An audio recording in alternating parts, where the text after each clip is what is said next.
And welcome back to the 920 podcast. I'm your host, Logan Quinton, joined alongside Charley Collier as always. And we also have a special guest in Dan Zielinski at Baseball Prospect Journal. I know most of you who've been listening to the podcast for a while now probably are familiar with Dan, but if you're not, Dan is the founder of Baseball Prospect Journal. Obviously, he's brought me along. I'm putting out some content there. It's a great platform where we cover a lot of ground, cover MLB draft prospects, amateurs, preps, you name it. We've got some SEC flair in the mix. Dan has his own podcast. So please, folks, go check it out, baseballprospectjournal.com. Dan, how's it going, man? I know you've been a busy man, a super busy man. You just mentioned to me this is your 17th interview just today. Yes. But what's it like heading into the weekend of the draft? Yeah, it's been a busy day, been a busy weekend. It's going to be a busy weekend too. There's plenty of stories I want to get up. Hopefully we'll get up in time for the draft. And there's also a lot of movement happening in the draft too. It seems like we talked about this like a couple weeks ago. The top of the draft seemed pretty predictable for as predictable as it could be. And now in the last week, it's just kind of been thrown out, and who knows what's going to happen at the top of the draft. Yeah, I guess we'll start there because I took a peek this morning. I know I've been talking to you about this because one of our latest articles is how to bet the MLB draft, and that's something kind of new to the mix that we decided to offer up, that type of column or article. And I mentioned in that article that about the shakeup, about just what you talked about. There for the longest time, it was Cruz, then it was Cruz and Skeens, and now you look at the betting board. I looked at one just, it was probably like an hour and a half ago when I got off Charlie's show. There's a new favorite at one online sportsbook, and it's not Paul Skeens and it's not Dylan Cruz. Wyatt Langford was plus 130 as the leader on the board. What do you make of all this shakeup? And it's not just Langford, like Max Clark is in the mix. Yeah, I mean, I was going to start off by saying, like, if I had to, I'm going to do a mock draft between now and Sunday. And right now, my guy for number one would be Wyatt Langford. I think that's where the Pirates are trending. But to me, Dylan Cruz is the best player in this year's draft class, should be the 1-1 guy. But because of money reasons, him and the Scott Boras camp supposedly are requesting at least slot value of about 9.7 million. Some rumors too that he wants 10 million. Either way, he wants full slot, which the Pirates aren't interested in doing. Part of me thinks that's kind of a negotiating tactic, but either way, it's kind of caused this shakeup. And if you look at it, like Paul Skeens, he's going to save you some money. He isn't a unicorn type pitcher. He's a really good pitcher, a guy who could be an ace, but he's not that locked to for sure be a guy who's an ace. Whereas Wyatt Langford has very similar tools as Dylan Cruz. The biggest difference really is the track record. Cruz has been on the radar since he was 15, 16 years old, playing up a grade in high school and then on the showcase circuit. And then now over the last 3 years at LSU, whereas Wyatt Langford's really been kind of on the mainstream scene the last 2 years at Florida. But Dylan Cruz, probably more of a center fielder. Wyatt Langford, probably more of a corner guy. Both guys, 5-tool potential. Langford probably hits for a little bit more power, but either way, really talented players and really talented hitters in that regard. So to me, I think he'll probably be one of those 3 college guys. I know Max Clark is getting some buzz. I know they worked him out and they were impressed with him. But to me, it makes the most sense to go Wyatt Langford. Take that savings that you would probably get, maybe like $1 million, and get a guy similar to Cruz, but less expensive. Dan, so for the last, I don't know, four months now, it felt like the Nationals have had the easiest decision in the draft. It's just take which of the 2 LSU guys is still there too. But now that it is leaning towards, Langford or potentially Clark at 1, and the Nats would have the choice of either Cruz or Paul Skeens at 2, which way do you kind of see them leaning? And in which way do you think they should lean? Yeah, that's a good question. It depends who you talk to, I guess, on what way they're leaning. I'll start off by answering the easy part. I would take Dylan Cruz. I think he's the best player. I think he's the safest guy to be an all-star caliber player at the very least in this year's draft class. But even though you don't draft for need in the draft, the Nationals have a ton of outfield prospects where they could use a guy like a Paul Skeens. So I think it's going to come down to money again with that pick. I think we'll see a combination of Langford, Cruz, and Skeens in the top three. It's just a matter of what order they go. I'm going back and forth in my head just based on the information I've heard. You could flip a coin on who the Nationals would take at this point. Makes a lot of sense either way, and I think it's going to come down to what guy's willing to take a better deal on Sunday. And after that top five, then you've got a couple of teams in the mix for college pitching, particularly Cincinnati Reds, the Colorado Rockies. Between Chase Dollander and Rhett Lauder, who do you think goes first off the board after Skeens? That's a tough call. It seems like the safer bet is Rhett Lauder just because he had the better season. But again, Chase Dollander, I think, fits what a lot of teams like, especially on the analytics side and just player development. Dollander came into the year, like you guys know better than anyone, with huge expectations. People thought he was the best pitching prospect in a draft class in at least 10 years and just wasn't as crisp as teams wanted to see. And that's kind of caused him to fall a little bit. Personally, I'd still take Chase Dollander. I just think his pitch mix with that above average to elite fastball and then really good slider and then the changeup and curveball are two good pitches too. I just think he's a complete pitcher and still gives you that ace potential, whereas Rhett Lauder, really talented arm, really good pitcher, going to be a pretty good professional pitcher one day. But best case scenario, he's a number 2 in a starting rotation. So I think Dollander's upside with current stuff makes him the more attractive prospect. But I think Rhett Lauder probably has the better odds to go before Dollander does. The Reds at 7, like I mentioned, it sounds like college pitching. But you think there's any chance they go off script here or go off of what is known in the industry of what they're eyeing? Is there any chance at all that they make a surprise like an Arjun Namala or something like that? Because they've gone over slot recently. Cam Collier, and then they had another one recently. Some big time. They've been known to go big time preps here. Didn't know if they would maybe kind of flip the script and go under, but also get a high profile prep. Sure. Yeah. There has been some rumors that the Reds could be willing to go over a slot if they can get the right guy to move down the board. And it's really going to come down to, I think, partly what the Twins do at 5. I've heard throughout this entire draft cycle that they really like some of these college position players. Jacob Gonzalez from Ole Miss is one of them that they really like a lot. So if the Twins kind of shake it up and don't take one of those top 5 guys, most likely either a Max Clark or Walker Jenkins, the prep outfielders, then it's going to leave the Athletics the option to take one of them.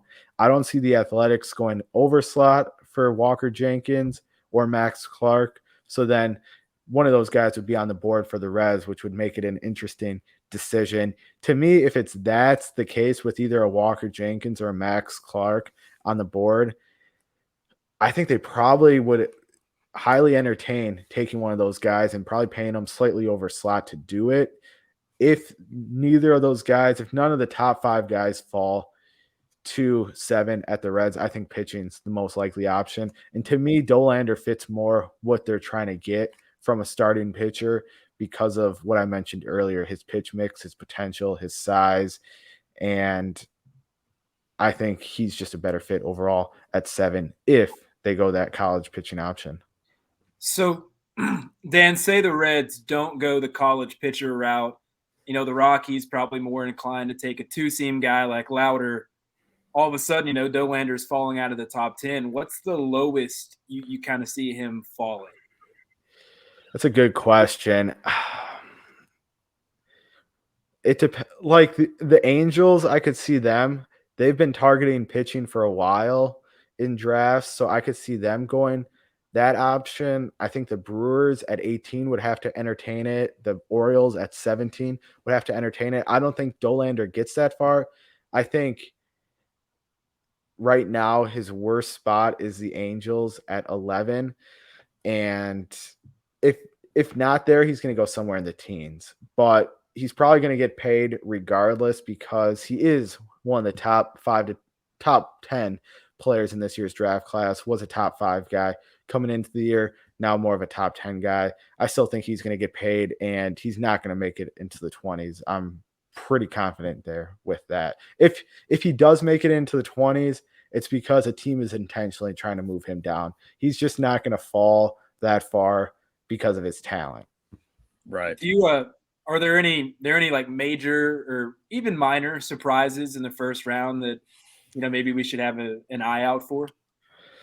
I mean, we're going to have to watch to see what the Mariners decide to do with all their money. They have 3 of those early picks and plenty of money. If they really wanted to shake up this draft, they could. I still think they probably go at least 2 of those picks the high school route, but again, you never know. Reds are a wild card. We got a few other teams that could be wild cards in the teens. Nolan Shawnoel, the first baseman outfielder from Florida Atlantic, is definitely getting a lot of buzz in the teens. And not saying that's a shakeup, but that's higher than where most teams have had him so far. So we'll see where draft day comes and if someone really wants to take control of this draft. But it all starts at the top and kind of how the Pirates decide to go with their 1-1 pick.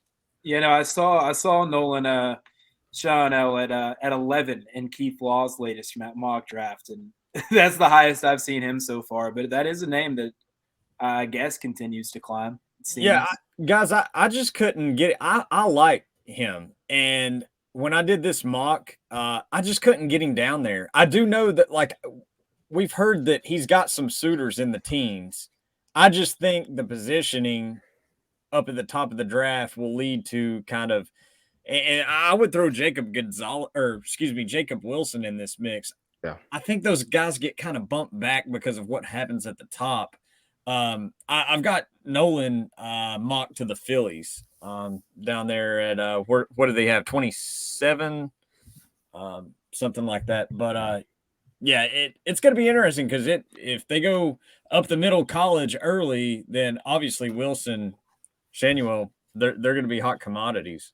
Well, and with the way the draft is, you got that top 5 group of Cruz, Skeens, Langford, Jenkins, and Clark. And then after that, there's a lot of parity among prospects. And it's kind of, who do you prefer more than the other? Like a Matt Shaw is a type of guy that could go 9, 10 in this year's draft, or he could go to 18 to the Brewers. Braden Taylor, similar way. He could go 6 to the Athletics, or he could go into the 20s. Like, there's a lot of parity among these draft guys that it's going to make Sunday really interesting to watch to see how these teams value these certain players. We asked you about Dolander, and by the way, there's a proposition on one of the online sports books between he and Louder who goes higher. Louder's favored by it's like minus 330. So Dolander's plus money, plus 250 to go above Rhett Louder. I think that's, I don't know if I'm going to bet that, but I like that. For Tennessee Vol fans listening that's, looking to bet the draft and have some Vols in the mix, I would go with that. I think there's some value there. But outside of Dolander, Dan, who are you circling out of this Tennessee bunch? Who have you got your eye on to see where they go or, what they may do going forward in the pros?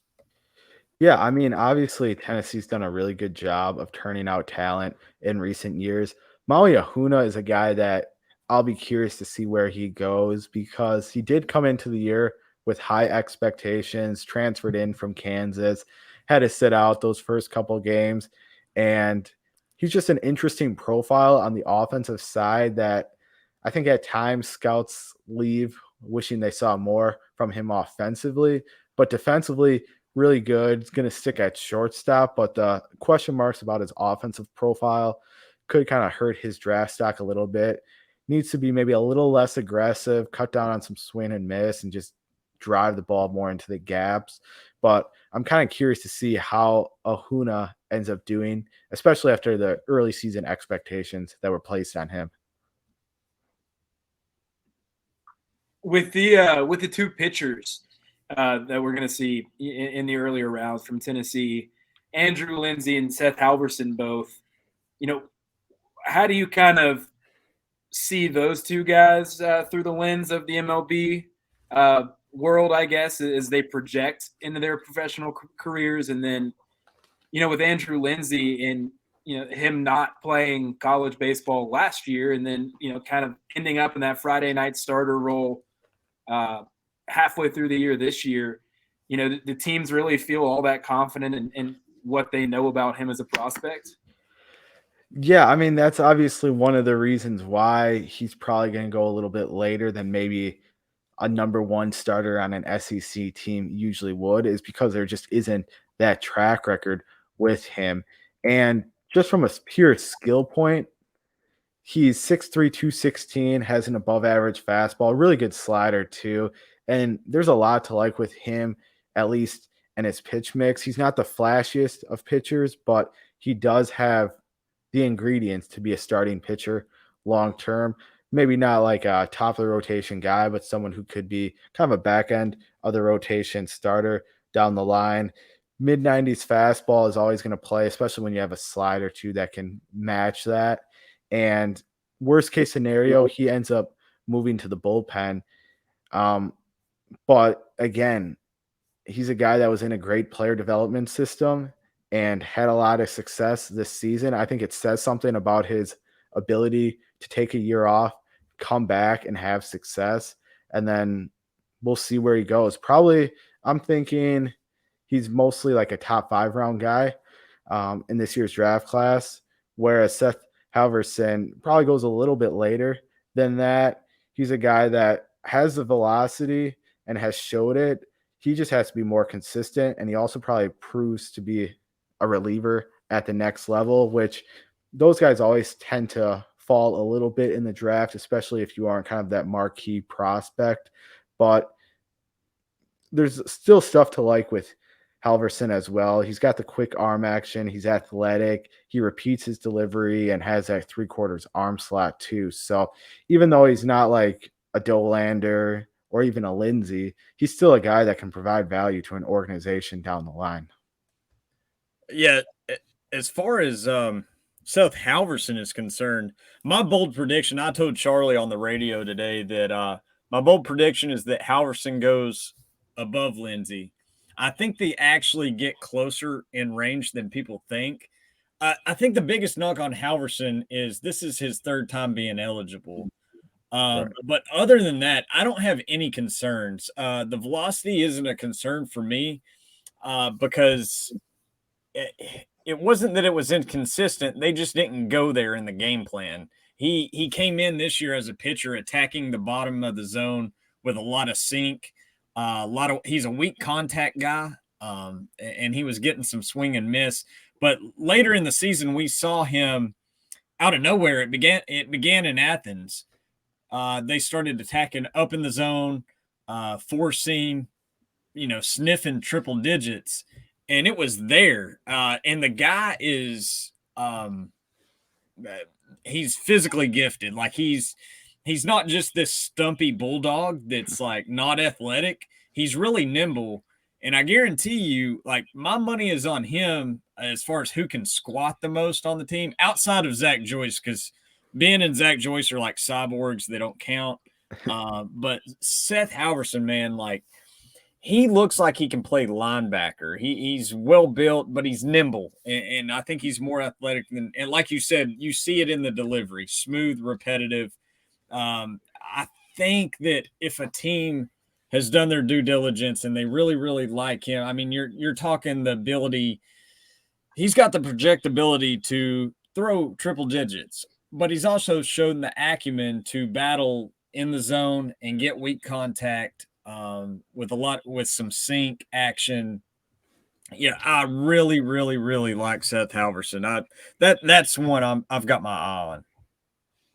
And I think after we look at like the first 3 to 5 rounds, especially after the first 3 rounds. It kind of comes down to preference, signability in terms of the dollar figure because teams are trying to make everything match. So sometimes you do see guys go a little bit higher than those pre-draft rankings because they like the arm or they like this specific tool. So they want to take them. They'll sign them to a below slot deal and then either use that money saved for one of their first 3-round picks or maybe grab a guy in like the 8th, 9th, or 10th round and use that money there. So yeah, I could definitely see it. And I've raved about the Tennessee pitching development system. I think it's one of the best in the country. So getting an arm from that program, a guy who's had success this past season, it's never a negative. Dan, staying with the Tennessee side of thing, but now kind of switching gears to some later round bats. I want to ask you about 3 guys here. Zane Denton, a guy that is probably going to sign somewhere. Hunter Inslee, a guy that's maybe 50-50 on whether or not he goes. And then a guy that Tennessee just picked up out of the portal, Ryan Galaney from Wofford, a guy that could potentially sign somewhere too, but probably going to stay at Tennessee. Where do you kind of see those guys falling in the draft, and what percentage chance would you give Tennessee in getting any of those guys back next year? Yeah, I think you were pretty spot on there with Zane Denton and then the other 2 probably coming back. It really, again, it comes down to money, and I don't know how desperate those guys are to start their pro careers. Sometimes that's kind of part of it. They've had enough of college and are ready to try something new.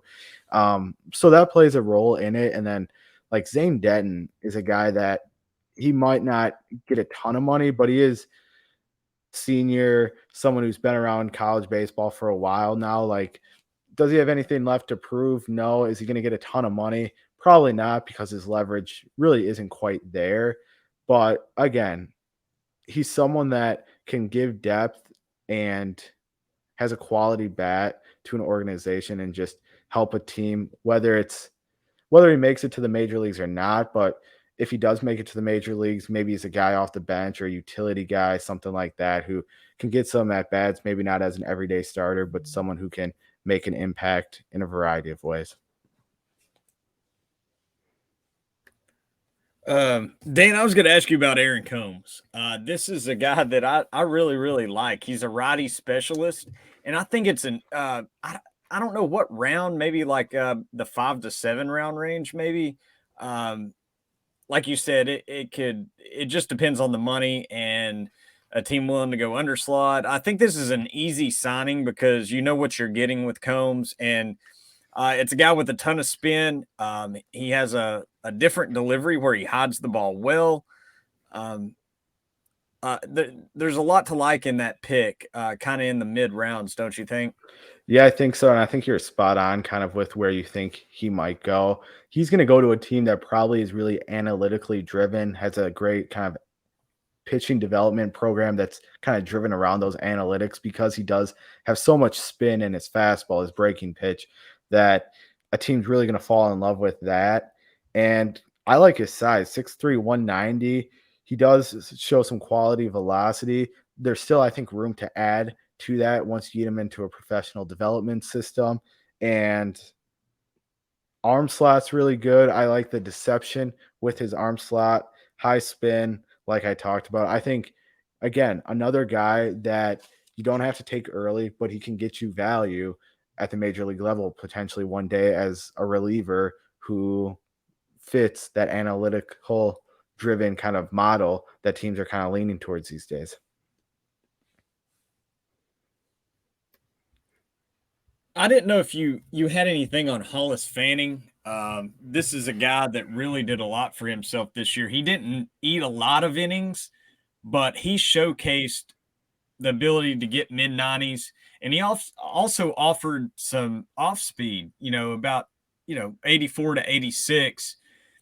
Definitely a matter of developing a pitch mix, but he's a mountain of a man. I mean, this guy is enormous. So there's a lot of upside with the body and the projectables. Is this a guy that may be using the transfer portal as leverage for the draft, or do you think his time is now and to go ahead and go instead of being a year older, this time next summer? Yeah, I think probably his time is now to have the most leverage with the portal. It seems like guys these last few years have used that portal as leverage to be like to major league teams, like, hey, if you don't select me, I'm going to go to this program instead or make this much money in NIL instead.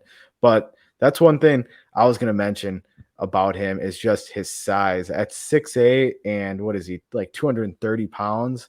That's a big guy on the mound. And again, even if he's a late inning reliever, like there's value to that at the major leagues these days. And to me, I don't think his value is going to go up significantly, even if he comes back for another year. Yeah, if he dominates as a senior, that'll help him. But again, then you really don't have any leverage because you're a senior. So Hollis Fanning, I like his size, and I'm going to be curious to see what team takes him because with the size, with the velocity, you could have an exciting project on your hands there. Dan, looking past the first round or really even past just day one, who are some guys that, maybe just in your evaluation process that you've come across that you tend to like more than the general scouting population? So maybe some day two sleepers. Yeah, I mean, one guy I have really liked throughout this process and considered him maybe a fringe second rounder, but I did see he just got invited to the draft. So that probably means he might have a good shot of going in the second round. Is Nazin Zanatello. He's a prep shortstop out of Missouri high school ranks. And he's just a guy that quietly he's really performed well over the last year, but really well-rounded tool set. He's 6'2", 180 pounds, and I think he's able to stick at shortstop long-term because of his above-average arm strength. Also athletic. He shows some ability to hit for power and has really good bat-to-ball skills too. So he's a guy I like. He's an Arkansas commit, but he's probably going to sign, obviously. Another one I like that I think is really under the radar, and there are a few question marks about him, is Mike Bovee. He's a third baseman at Nebraska Omaha. He's a guy that coming out of high school only had 2 college offers from Valparaiso and Omaha, but he's developed into one of the best contact-oriented hitters in college baseball over the last couple of years. He's someone who really doesn't hit for a lot of power. I think only had like 13 home runs in his 3 years at Omaha, but his bat to ball skills are exceptional. He has a quick, compact, left-handed swing that just allows him to drive the ball into the gaps and get on base. Scouts believe that maybe with a few kind of mechanical changes that he can get more loft in his swing, which maybe can unleash a little bit more power. There are maybe a few question marks about his defense if he can stick at third base long term. I think he's fine. His arm strength will play at third base. He could maybe get a little better side to side with his lateral movements, but that's something you can teach and improve on. So I really like Mike Bovee, the third baseman from Nebraska Omaha. He's going to hit at the next level, and it's just a matter of trying to get a little bit more power out of him moving forward. I don't know why I just thought of this, but I've got a question for you. Maybe it's because of the Combs thing, and I was thinking of a specialist closer type of deal, but the Walters kid from Miami, Andrew Walters. I like to watch some of these elite closers from college and see where they end up. Because it feels like it's probably that 50 to 70 range. And a guy like Walters, he's probably going to go a little closer to the 50 side. But I'm curious if my Braves can add any more firepower to to the farm system via pitching. Where do you see Walters going? I think he's probably third round type of player, maybe a round higher or lower, second to fourth round. It really just depends. Do you think you can develop secondary pitches with Andrew Walters? He's got a big time fastball, sits mid to high 90s, touches 99.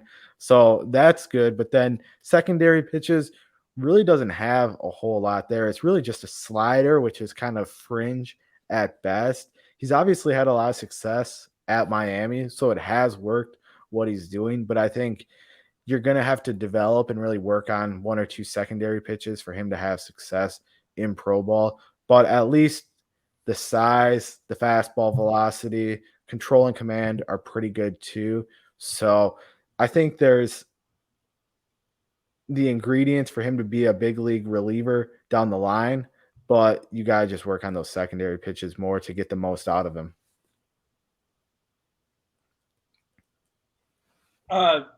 Dan, out of some of the Tennessee guys that, aren't among, I guess really, I'll just keep it at this. Outside of Chase Dollander, in your personal preference, which one of those guys do you like best, and which one do you think will end up or has the best chance to reach the pros and actually stay around? Yeah, that's a good question, Charlie. I guess Aaron Combs is one of those guys I think, similar to Logan, I like a lot. I think he's got the pitch mix to have the chance to make it to the majors. I'm going to be curious to see what happens with Jared Dickey too. The guy is built to be a middle of the order hitter down the line. His defense is what it is. I mean, it might be a corner, outfielder, left fielder type, or maybe he's a DH, but the guy can hit for power and drive the baseball. So that's going to help him. We'll see if he can make it through minor leagues and get up to the major leagues. But I'm curious to see how Jared Dickey does too, especially at the plate, knowing kind of his backstory and things like that, and how he's able to get through a minor league system and hopefully make it to the major leagues one day. Will be fascinating to watch. Do you think he goes ahead of Ahuna? Probably not. Yeah, that's a close one. I think Ahuna, even though, like I mentioned, probably has some question marks about his offensive tools, I think you're getting at least a shortstop caliber defender. So I think a team's going to fall in love with his athleticism, defensive skills, and believe they can develop his offensive side. So I think Ahuna probably goes first, but Jared Dickey won't be far behind. I was going to ask you about some surprises, maybe in terms of the pull downs in the first round. Who are your candidates that we could see tumble, whether it's a prep or a college guy, in order for a team to maybe go under, between the first round and the Comp A round? Sure. Yeah. So one guy, and I don't know what his signing bonus demands are, but one guy that's kind of been a polarizing player in this year's draft is an Aiden Miller, prep third baseman out of Florida. Broke his hamate, really didn't play a whole lot this year, but over the last couple of years has been one of the best prep guys in this year's draft class. He's someone that probably figures to go in the first round, but there's not really like an ideal landing spot or like guarantee where he might go. He could go middle first round or he could go early second. So I wonder if one team likes his tools. Has above average power, can really handle third base with his above average arm strength. Needs to maybe refine kind of his swing and miss and improve his contact skills just a little bit, but the raw power is there. The potential is there. Aiden Miller is a guy that, if developed properly and if he can reach his full potential, will be one of the best players in this year's class. So I could see a team maybe taking him early and then using some savings to get someone down, or maybe he just falls kind of in the draft and someone takes him in the second round and pays him over slot there. You never know with the high school pitchers. I know that's a general answer, but like Noble Meyer, he could go to the Royals or he could go somewhere later in the first round, or maybe someone then tries moving him down.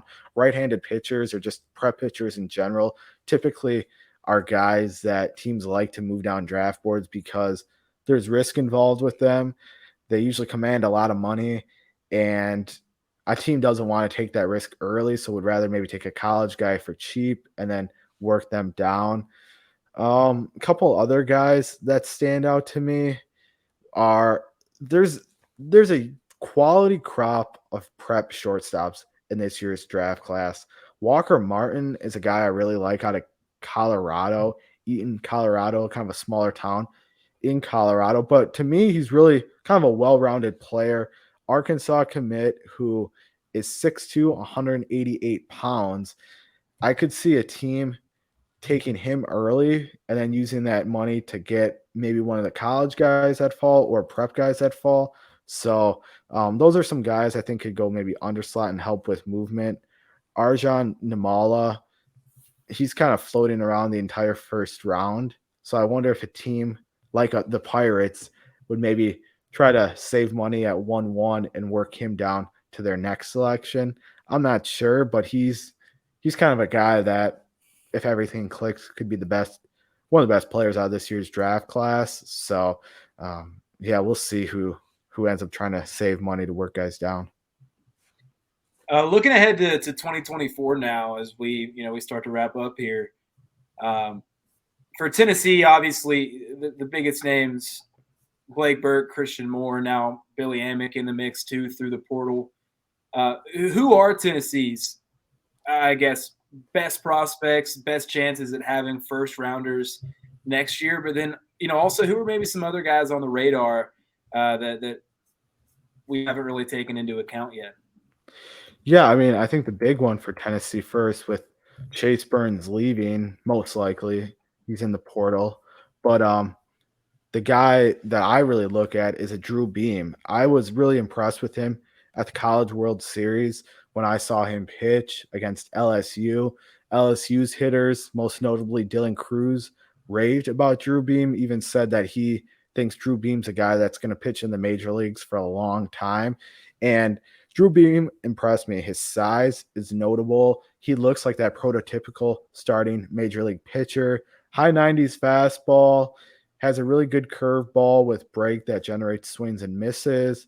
And I think his changeup is going to come along too. So with now him kind of maybe probably being the number one guy going into next year, you're in the Frank Anderson pitching development system, which I've talked about a lot. I like it. I think he does a great job developing arms. Drew Beam, to me, is the guy to watch for Tennessee next year. I think he could be a top 10, 20 pick in next year's draft if everything clicks. Obviously, Blake Burke is a guy that's been around for a bit too. Really good first baseman with huge power, bat speed from the left side, and that's going to play any level you're at. The biggest problem with him is he's a first baseman in pro ball. So those guys typically don't do as well in the draft unless they're elite players, elite prospects. And I know some teams who don't want to take a first baseman at all in the first round. So Blake Burke's the guy to watch in the first, second round next year as of now, but definitely someone who's going to have a chance to improve their draft stock. Those are the two guys I'm looking at. Dylan Drelling is another one too. And either way, Tennessee's going to be loaded with talent next year, but big guy is Drew Beam for me. One other guy I wanted to ask you about 2024 wise, Wyatt Evans is a name that we've kind of heard thrown around some, but he wasn't able to play at all this year. Dealt with some shoulder soreness, got on the mound, but was never really able to work himself all the way back. Given the fact that he just missed an entire year, but also with his physicality and his stuff, where do you kind of see his stock at entering next season? Yeah, I mean, personally, I was disappointed that he didn't get a pitch this year. I think it would have definitely helped Tennessee, and I would have liked to have seen just how he developed in another year in college baseball. But there is a lot to like with Wyatt Evans, simply just from his size, 6'6", 245, athletic on the mound. He's a guy, too, that doesn't necessarily have an overpowering fastball right now, sits more low 90s, but I think that's going to come with time and as he continues to mature. Also a really good curveball that I like a lot, and I think can be an above average swing and miss offering. So he's got to get healthy first, but Wyatt Evans, if he can prove to be a starter next year for Tennessee in their rotation, have success in the SEC, he's a guy that's going to instantly move up draft boards. Right now probably projects as a top 5 or so round pitcher, but he's got to be healthy and he's got to perform to meet those kind of expectations. Great stuff, Dan. Loved hearing everything you had to say about the MLB draft, how it pertains to the Vols, and overall, just an overall scope of the whole deal. But one last question. This might be the hardest question you have all weekend. It's brought to you by our friends at Crumble Cookies. Dan, we got six guys right here, 6 outstanding prospects. Milk chocolate chip, birthday cake, brownie sundae, strawberry shortcake, cowboy cookie. By the way, this is a warm oatmeal cookie filled with tasty semi-sweet chocolate chips, sweetened coconut, and crunchy toasted pecans. And then they've got the classic pink sugar.